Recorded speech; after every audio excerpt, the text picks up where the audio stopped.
Assalamualaikum warahmatullahi wabarakatuh. Bismillahirrahmanirrahim. Hamdanillah, salatan wassalaman ala sayyidina Muhammad ibn Abdillah Rasulillah wa ala alihi wa man sahibah wa man tabi'ah hudah, amma ba'd. Di dalam Al-Quran ada kalimat atau lafaz khabir, artinya mengetahui. 44 kali kata khabir itu nama Allah, termasuk bagian dari Al-Asma'ul Husna, sebanyak 44 kali. Khabir nama Allah yang artinya maha mengetahui. Ada satu kata khabir di dalam Al-Quran di surat Al-Furqan ayat 59.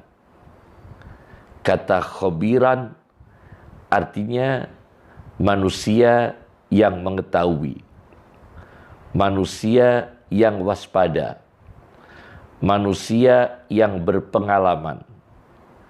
Itu disebut satu kali tentang manusia, diberikan sebutan khabir di surat Al-Furqan ayat 59. Berasal dari kata khubrah, termasuk waspada, berpengetahuan, berpengalaman. Termasuk anugerah Allah Subhanahu wa ta'ala yang diberikan kepada manusia ialah mempunyai khubrah, pengetahuan, pengalaman, kewaspadaan. Di dalam kitab Sirah Ibn Hisham, Sirah Ibn Hisham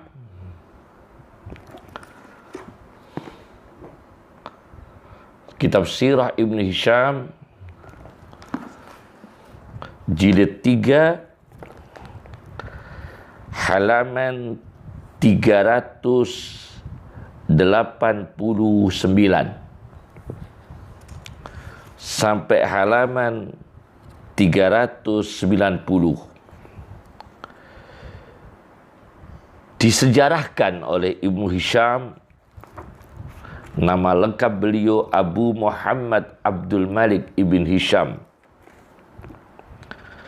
Ada seorang wanita yang bernama Zainab bintil Haris menghidangkan masakan kambing yang dipenuhi dengan racun. Maka salah satu sahabat Nabi sallallahu alaihi wasallam, Bishr ibn Bara ibn Ma'rur, makan dari hidangan itu kemudian meninggal dunia. Sedangkan Rasulullah sallallahu alaihi wasallam juga mencicipi hidangan tersebut, kemudian dimuntahkan oleh beliau. Falafadhaha, dimuntahkan oleh beliau, seraya beliau mengatakan, inna hadal adma, kata Rasulullah SAW setelah mencicipi hidangan daging kambing yang beracun itu yang dibawakan oleh Zainab bintil Haris, Begitu dicicipi tapi dimuntahkan lagi oleh Rasulullah SAW, dan seraya beliau mengatakan, inna hadal adma la yukhbiruni annahu masmum. Sesungguhnya tulang ini yang dagingnya dimakan oleh Nabi, ini tulang berupa kikil kambing, menceritakan, mengabarkan kepada kami, la yukhbiruni annahu masmum, bahwa tulang ini dan isi tulang ini, kikil ini telah dipenuhi dengan racun. Maka Rasulullah SAW diselamatkan oleh Allah Subhanahu wa taala dan diberikan kelangsungan hidup, diberikan kelangsungan umur. Akan tetapi setelah beliau Rasulullah SAW berlangsung sekian waktu beliau hidup, dan Rasulullah SAW menjelang wafatnya mengatakan, inna hadal awana, sesungguhnya waktu ini, wajadtu fihi inqita'a abhari, aku rasakan, aku temukan waktu ini, sekarang ini, inqita'a abhari, terasa putus aortaku, aorta jantungku, aorta jantung Nabi dirasakan putus, minal aklah, dari mencicipi makanan Zainab bintil Haris yang beracun itu. Nah, ini berarti pernah terjadi sabotase yang dilakukan oleh musuh Islam yang benci dengan tokoh-tokoh Islam, mengorbankan seorang sahabat bernama Bishr ibn Bara ibn Ma'rur. Dan Nabi kita sendiri sebelum akhir hayatnya beliau mengatakan merasakan putusnya aorta jantung Nabi, pengaruh berefek dari makanan yang beracun itu. Nah, maka kita harus hati-hati sebagai umat Islam, khususnya tokoh-tokoh Islam, para ulama Islam, para pengusaha Islam, para cendekiawan Islam, orang-orang yang berpotensi dalam Islam, harus berhati-hati sabotase-sabotase yang dilakukan oleh orang-orang yang sentimen terhadap Islam, apapun profesi mereka, baik profesi mereka itu militer, baik profesi mereka itu dokter, baik profesi mereka itu politisi sekalipun. Tidak semua dokter non-muslim berlaku jahat terhadap muslim. Tidak semua non-muslim melakukan kejahatan terhadap muslim. Sebagian dari mereka. Maka inspirasi dari sejarah ini ialah tokoh Islam, ulama Islam, cendekiawan Islam harus waspada dari sabotase, usaha menjatuhkan, usaha mengorbankan, usaha membasmi terhadap ulama-ulama Islam atau cendekiawan Islam. Rasulullah SAW pernah merekomendasikan seorang sahabat Nabi yang perutnya sakit. Diizinkan Nabi untuk dioperasi oleh seorang dokter Yahudi. Diceritakan dalam kitab Faidul Qadir, Syarah Al-Jami'us Shaghir, jilid 2, karya Muhammad Abdul Rauf Al-Munawi, jilid 2, halaman 216. Rasulullah sallallahu alaihi wasallam merekomendasikan seorang sahabat Ansar yang perutnya sakit untuk dioperasi, dibedah perutnya, dilakukan oleh dokter Yahudi.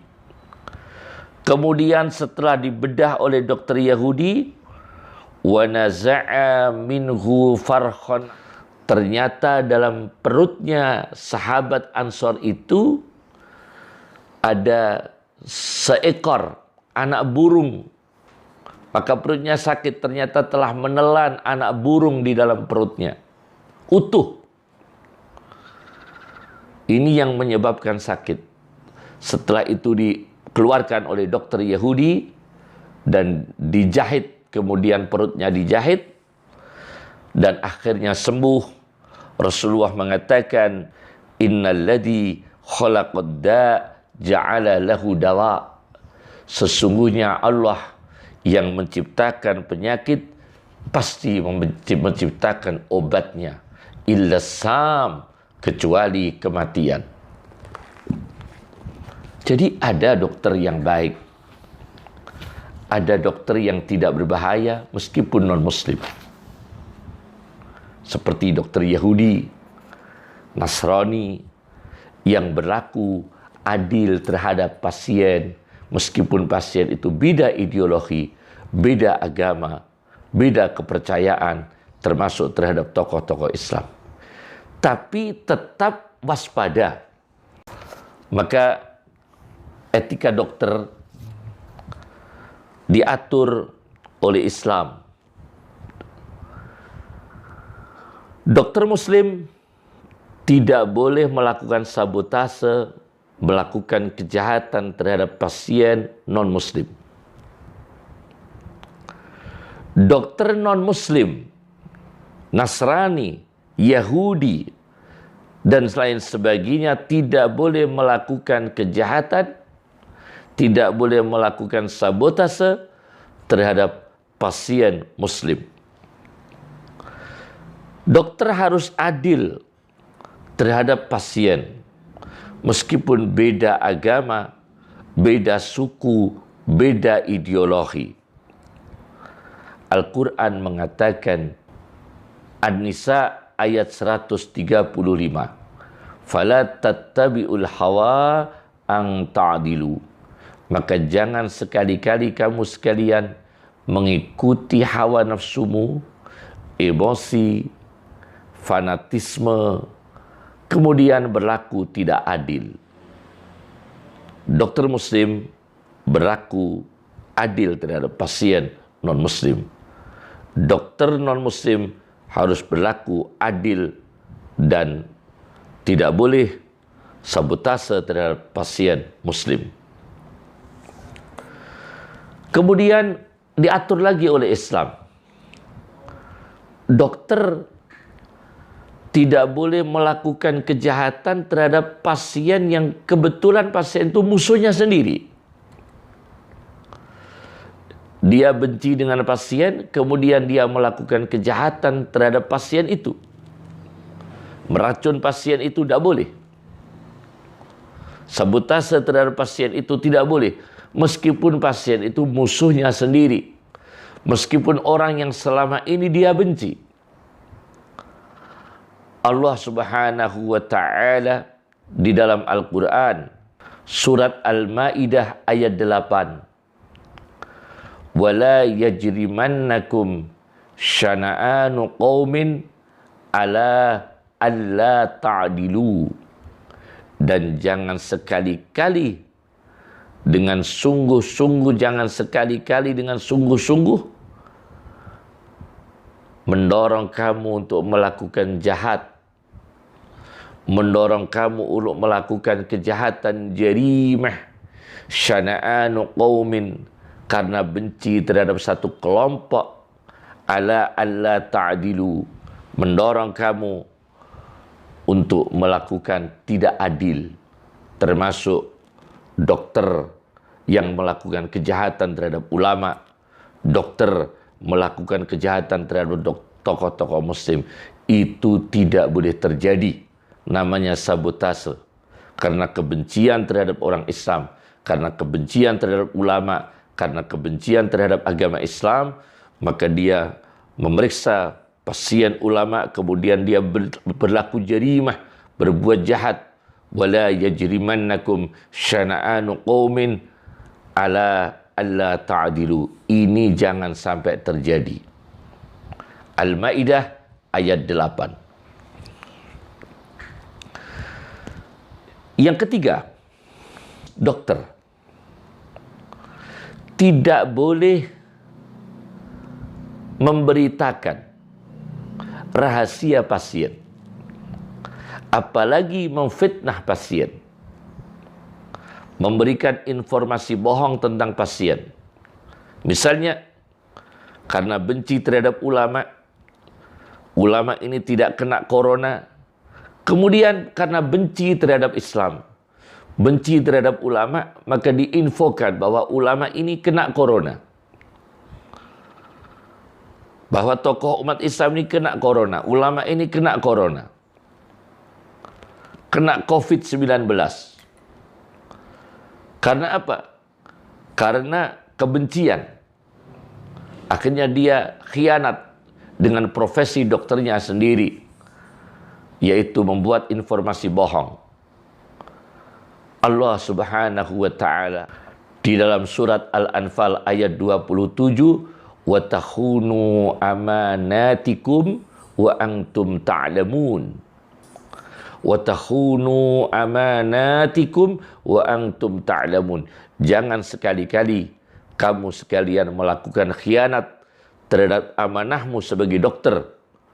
Wa antum ta'lamun, sedangkan kamu mengetahui, dengan sengaja melakukan pengkhianatan terhadap pasien-pasien karena atas dasar kebencian agamanya, kebencian ideologinya. Dan ini sangat tidak dibenarkan dalam Islam yang cinta, kasih, memuliakan manusia. Maka waspadalah para ulama Islam. Kami sudah memberikan ilustrasi sejarah. Ada dokter non-muslim, pasiennya muslim, tapi tidak melakukan kejahatan. Seperti kasus sahabat Ansor tadi. Tapi ada lagi kasus wanita bernama Zainab bintil Haris meracuni Nabi dan meracuni sahabat Nabi. Maka kita harus waspada. Pernah ada satu kasus diceritakan oleh Ibnul Hajj di dalam kitab Al-Madkhal. Al-Madkhal Ibnul Hajj jilid 4 halaman 110. Ada seorang tokoh muslim di negara Mesir sakit. Kebetulan ada seorang dokter Yahudi menyimpan rasa benci, menyimpan rasa dendam terhadap tokoh muslim di Mesir itu. Suatu ketika, ini di kitab Al-Madkhal jilid 4 halaman 110, ada seorang tokoh muslim di Mesir sakit, dan ada seorang dokter Yahudi. Ternyata dokter Yahudi ini menyimpan rasa dendam, menyimpan rasa benci terhadap tokoh muslim tadi di Mesir. Akhirnya dokter Yahudi itu dipanggil untuk mengobati tokoh muslim. Apa yang terjadi?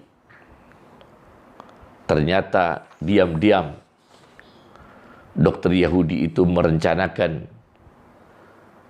rahasia jahat, merancanakan trik-trik kejahatan untuk melakukan sabotase dan niatnya membunuh tokoh muslim itu. Maka sebelum meninggal dunia sempat ada pakar kedokteran Islam supaya ikut melihat tokoh muslim yang telah ditangani dokter Yahudi.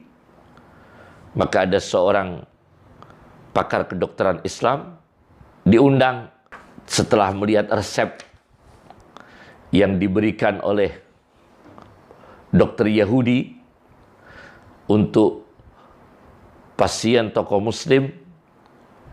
Maka dokter muslim mengatakan, fawajadtuhu qad dabahahu dabhan. Maka aku temukan dokter Yahudi yang telah memberi resep untuk tokoh muslim sebagai pasiennya, ternyata bukan diberi resep untuk kesembuhan, tapi untuk disembelih. Fama kuntu liadkhula alaihi, aku tidak mau masuk, aku tidak mau ikut menangani, aku tidak mau ikut memeriksa. Iz annahu la yurtaja, karena ini sudah tidak bisa diharapkan sembuh. Wali alla yansubal yahudiyu dalika ilayya, dan nanti kalau ada apa-apa aku ikut menangani orang Yahudi tadi, dokter Yahudi tadi akan menuduhkan kejahatan itu kepada saya. Maka aku tidak mau ikut campur, maka aku tidak mau ikut menangani. Jawab dokter muslim tadi. Akhirnya meninggal dunia. Kadang-kadang karena saking jahatnya, yang kita khawatirkan ialah ulama ini sehat, tapi dinyatakan sakit oleh dokter. Supaya ada waktu, ada ruang, ada kesempatan melakukan kejahatan terhadap ulama Islam. Ini juga harus hati-hati, waspada. Rasulullah Shallallahu Alaihi Wasallam bersabda, dikutip oleh Abu Nu'aim Ahmad ibn Abdullah ibn Ahmad al-Isfahani di dalam kitab Mausu'ah At-Tibbin Nabawi, sebuah kitab disertasi Dr. Mustafa Khadir At-Turki, di jilid 1 nomor hadis 108 halaman 233. Rasulullah Shallallahu Alaihi Wasallam bersabda, Inna lillahi azza wa jalla ibadan. Sesungguhnya Allah Subhanahu wa ta'ala yang maha mulia dan maha agung memiliki hamba-hamba, yuhyihim fi afiyah, yang hamba-hamba itu ditakdirkan Allah hidup dalam keadaan sehat. Wa yumituhum fi afiyah, dan mereka ditakdirkan Allah mati dalam keadaan sehat. Wa yab'asuhum fi afiyah, dan dibangkitkan dari kubur mereka dalam keadaan sehat. Dibangkitkan Allah dari kuburan mereka dalam keadaan sehat. Wa yudkhiluhumul jannah fi afiyah, dan mereka dimasukkan surga oleh Allah dalam keadaan sehat. Jadi ada manusia, termasuk ulama, termasuk tokoh Islam, hidup keadaan sehat, mati keadaan sehat, bangkit dari kubur keadaan sehat, masuk surga dalam keadaan sehat. Nah, ulama-ulama ini kalau bertemu dengan dokter yang punya intrik kejahatan terhadap Islam, bisa diagnosanya itu bohong.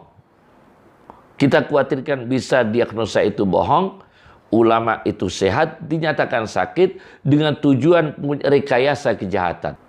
Ini yang saya sampaikan. Assalamualaikum warahmatullahi wabarakatuh.